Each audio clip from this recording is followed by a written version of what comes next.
Hi all, let's have a look at the amazing game 66 from the TSEC Super Final. Stockfish was playing white against Leela in this game. The opening given d4, knight f6, c4, e6, and now knight f3. This is Queen's Indian territory as opposed to allowing the Nimzo Indian. b6, g3, bishop a6, b3, d5, and now the book given has the dynamic bishop g2 as opposed to, say, c takes. This offers black a reasonable game. So bishop g2 is very, very dynamic. D takes, this looks very scary in some respects. The bishop's pointing at a8. White plays knight e5. Check is played now. Interestingly, while we're here, c6, it seems as though white does best to castle here because the king in the center can be a major liability. If knight takes c6 as an example, it seems queen c8 is interesting. For example, this is going to be fine, even position. The technical issue is that if white plays knight a5 to stop bishop b7, there's bishop e4 check with the king still in the center. So black will be doing fine there. So yeah, there's an interesting line with this, but if white castles, then now it's really safe to take on c6. So for example, this is just winning the exchange. And if bishop d6, again, knight takes, and here, knight a5, without any bishop b4 check, is stopping bishop b7. So white can win the exchange there. But anyway, c6 wasn't played. We have bishop b4 check, which interrupts the king castling and leaves this rook seemingly not too active on h1. Bishop d6, so again disregarding the rook, the knight actually takes on c4. If bishop takes a8, bishop takes e5, nothing's protecting the queen here. This is possible. White's getting a small edge, nothing more. So knight takes c4, going for the dark square bishop. We have knight d5, blunting the diagonal, and this is the end of the book. So fascinating line to explore for both engines. We have bishop b2. If e4 trying to nudge the knight can actually go to b4. And if white tries again, well, to kick this knight, it can go back to c6. And if e5, there's bishop takes e5. Look at that pin against the queen. So that's not on. This position is very interesting on e5. I think it really gets kind of tactical after bishop takes, laying the rook, and then there's this rook is a problem. So this potentially gets extremely tactical, for example, like this. So we have actually bishop b2, not going in for this stuff. Knight c6, and now h4, as if to say Stockfish is going to be the one trying to activate this rook, and maybe with a fishing pole later, potentially. A fishing pole mechanism is where the pawn is kind of, bait is offered at the end of this kind of fishing pole to activate a rook, pardon me.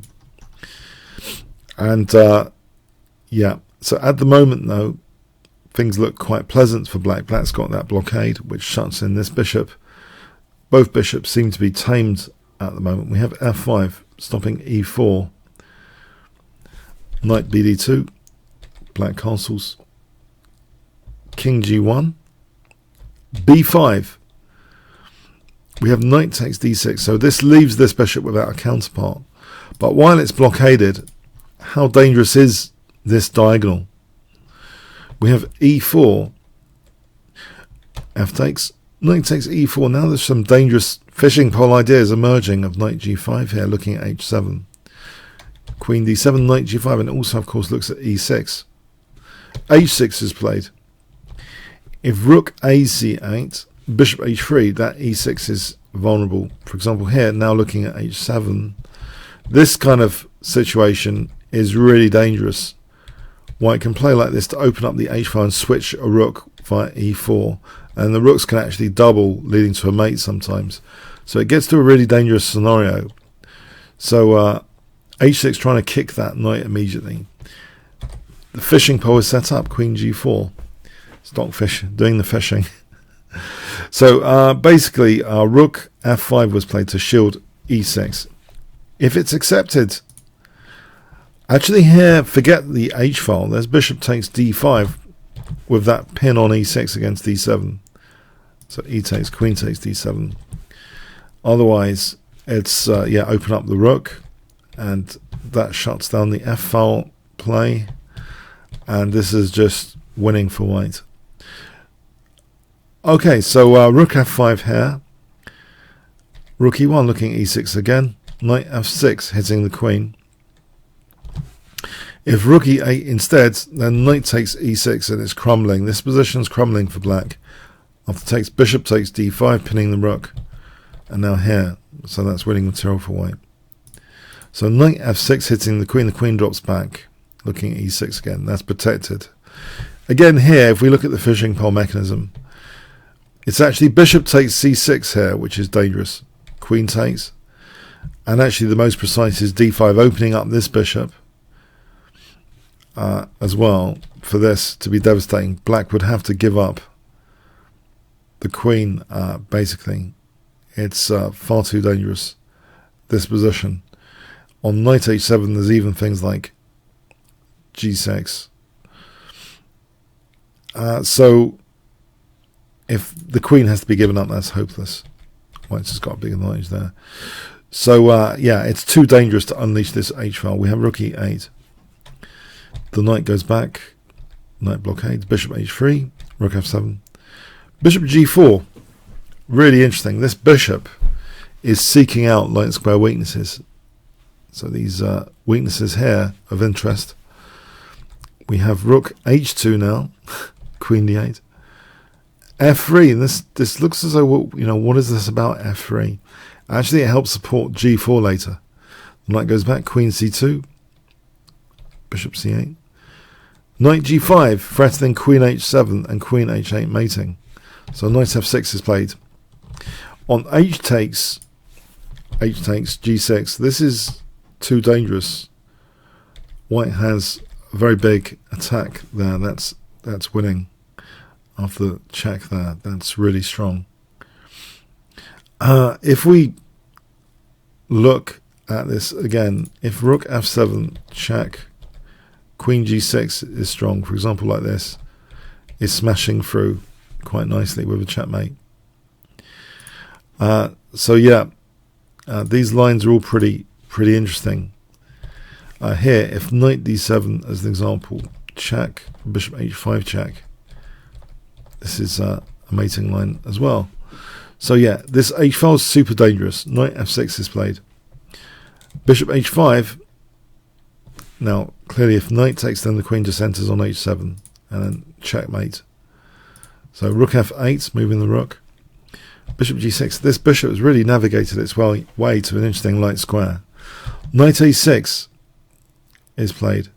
Again, if we have a look at hg, the mechanics of the h file, it's far too dangerous. There's the nice rook h8 check to get the queen to h2 and mate like this, for example. Also, if rook c7, there's queen g2 and then queen h3. This is simple and strong. Okay, so knight a6, queen d2, and now actually the move b4 was played. g4, and now Leela offers the b4 pawn. You might wonder why. This is quite mysterious, isn't it? Why not protect this pawn before maybe centralizing the knight? It seems as though knight h3 is super dangerous with the idea of g5.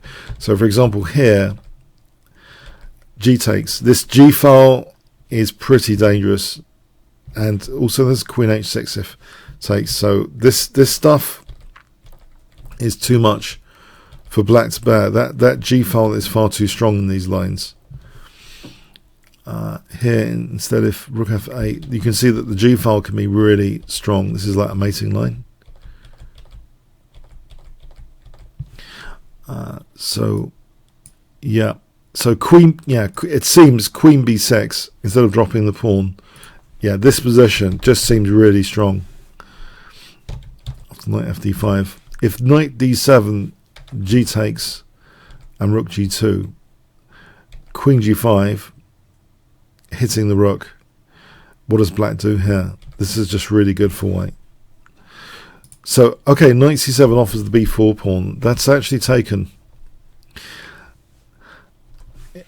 If, by the way, white wants to use this h-rook, it turns out that because of this maneuvering, the f4 weakness kind of would cost out if the rook was at all useful in the centre. It's just a tempo gain, it seems, potentially, to knight f4.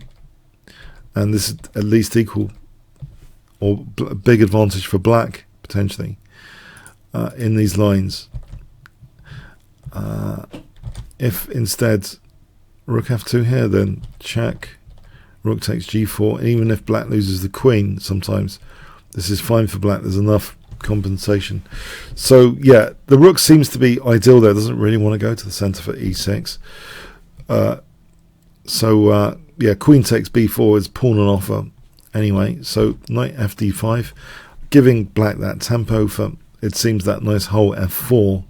But check, queen d2. Okay, inviting that whole to be used, knight f4. Is that enough for Leela? Bishop drops back. It looks pretty menacing, these light square weaknesses. And what's worse, these bishops also have a kind of sinister coordination about them, as well as this rook lurking here and this fishing pole knight. This looks rather something naughty is brewing against the black king here. Bishop a6, and we have knight h7, looking at that rook to move, but also getting out of the way for g5 to try and break open the lines.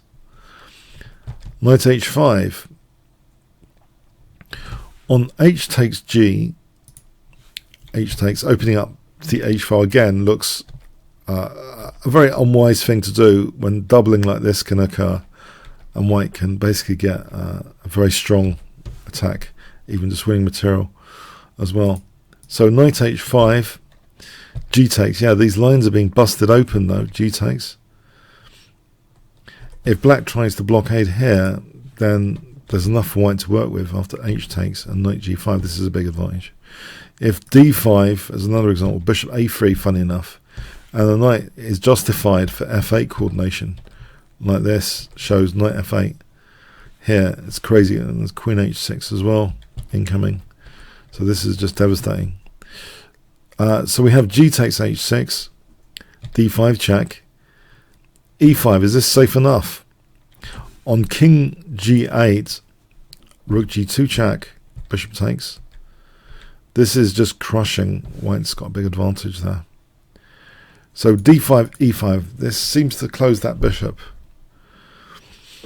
Now white plays queen takes h6 here. I don't want to spoil the resource, which is pretty spectacular, coming up here.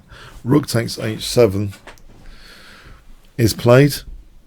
And can you see what that resource is? If I give you 5 seconds to pause the video, white play here. A really stunning tactical move by Stockfish, the king of tactics, is played to rip apart black's king safety. So 5 seconds to pause the video, white play.